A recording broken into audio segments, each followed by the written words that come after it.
Okay, before I do my demonstration today, I have a little announcement to tell you. On December 9th and December 10th at City of Sunnyvale Community Center, we're gonna have a studio sale. And also on December 10th from 11 to 1, I am going to do a free workshop for actually free demonstration for 2 hours.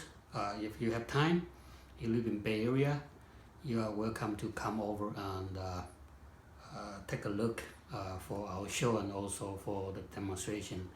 I will be doing the demonstration on December 10th from 11 a.m. to 1 p.m.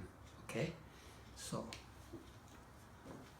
all right, today I'm going to do a quick plate that we sometimes call cheater plate. It's from a piece of slab, and you just bend it on the edge, and you can have a plate easy and quick. And these are the result from the slab roller, actually from the slab, a piece of slab. And you could even put some texture in the center. So I would be doing today's demo later on. So, and remember, if you have time, don't forget to come to our studio sale and also my demonstration. Okay. Okay. I'm going to show you how I make my slab. If you don't have the slab roller, the slab machine, to get your slab made, there's an easy way to do it. Basically, you want to find two wooden board. This is about 1/4 of an inch, and you can find it easy from Home Depot. They use it for stirring the pan, so this is a very good size. And if you cannot increase the thickness, okay, this is about 1/8 of an inch. You could put it underneath, so you will have a thicker slab made.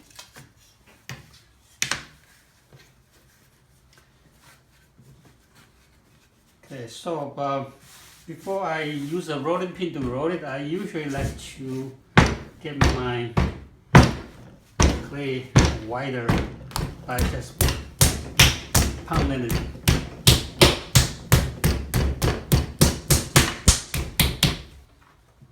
Or you can just stretch it. Just hold it on one side and stretch it. Okay, this is the other way to stretch your clay.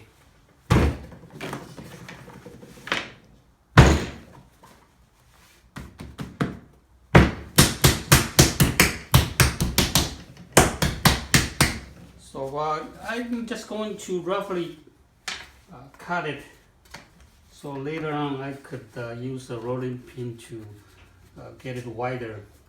So I placed 2 1/4 inch ball on each side, and then 1/8 inch underneath. So that's where I'm going to cut it, and then just use the thin wire. You're just going to hold down with your both thumb, and then just use that as a guide, and you can cut your slab easily. So that's my slab, and then I can remove the 1/8 inch. So I'm going to make my slab about 1/4 of an inch. So use a rolling pin and use both pieces of wood on the side to guide it. Just stretch it, and I can turn my canvas.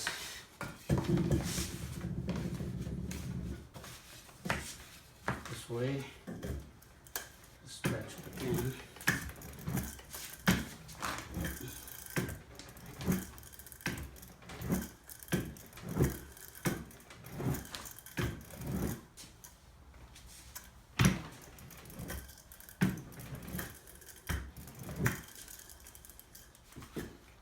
So I get my slab made about 1/4 of an inch.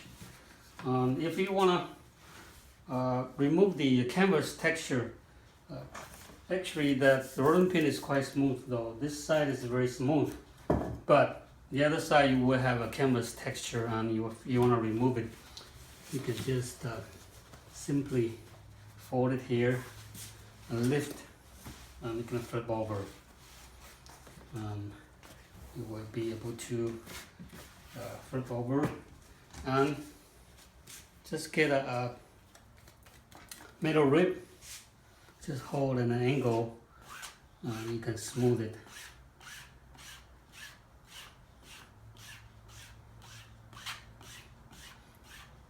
So both sides are smooth. And since I'm going to bring it over the wheel and make a plate, so before I do that, I usually like to compress it to release the tension of the slab, because sometimes if you roll the slab, a lot of the tension that rolling pin going through, the clay has memory, so it might warp after fire or after dry. So this is what I usually do to reduce the tension of the clay. So basically, I'm putting my clay on a piece of sponge, and then I have a very flat ball here. So I'm just using the flat ball to put it over the top of the slab with the sponge underneath, and just compressed it. Okay, if you are not heavy enough, okay, you can put it on the floor and step on it. Okay, step on it. And I found out this way, after you do that, your slab stay flat better. Okay, so that's the little trick to show you that to keep your slab stay flat. Now I am going to transfer my slab onto the bed. So just put it here and turn it upside down. Okay. Try to move it to the center.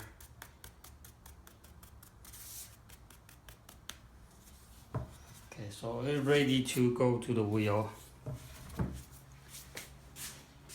Okay, now my slab is transferred onto the wheel head and on the bed.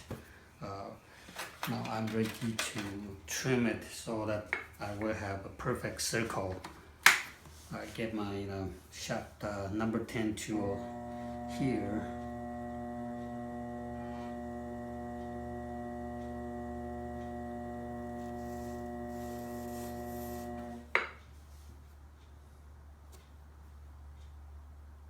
Okay, so at the trim, I got a perfect circle here.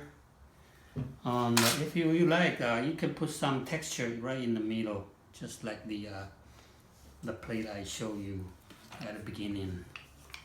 So I'm gonna just roll some texture onto the center of the plate.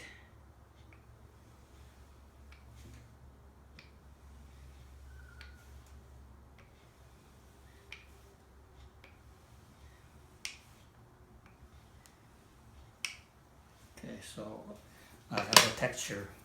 Now the fun part and easy part is try to lift the side of the slab so that you will have edge. So just get a wooden knife, spin the wheel, and just carefully from the edge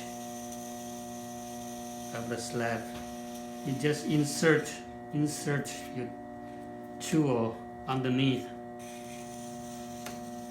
Now you can put your hand here to kind of compress it so that you don't insert your wooden tool too far. So put your finger there to compress it, and you can lightly bend so hold your wooden tool a bit straight. You push it up.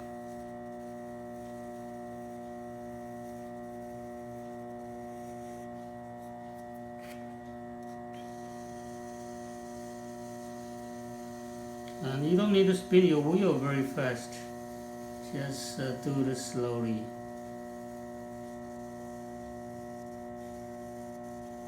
So now I bring my slab, change my slab into a piece of plate, and all I need to do is smooth the rim using a chamois. Just compress the air.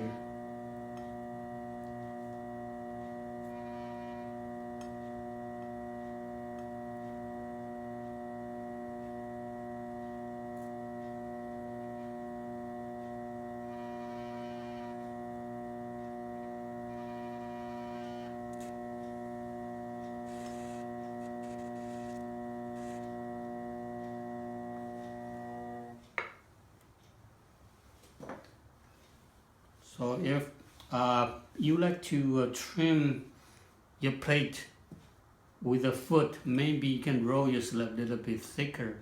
But since I'm not going to trim my plate, so when I roll the slab, I roll it thinner. So it's about 1/4 inch. If you like to trim a little bit, you can roll it a little bit thicker, like 3/8 inch, or even a little bit thicker. This is a very easy way to make your plate, and you can even change the shape you like. Just compress it, and you can have a slightly edge here too, if you like.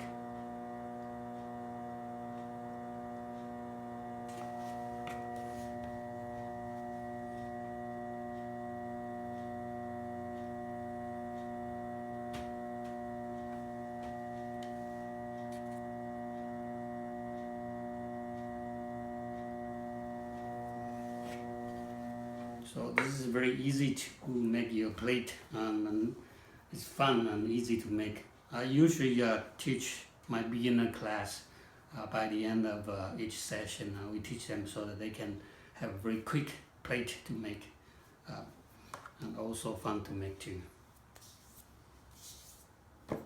And also here, don't worry about that if a clay is sticking on the bed, because later on, once your piece dry, it just come apart, and you can just use a little bit of sandpaper to sand the bottom corner a little bit, or some kind of material to smooth it, and ready to go to the kiln on the base fire. Okay, thanks for watching.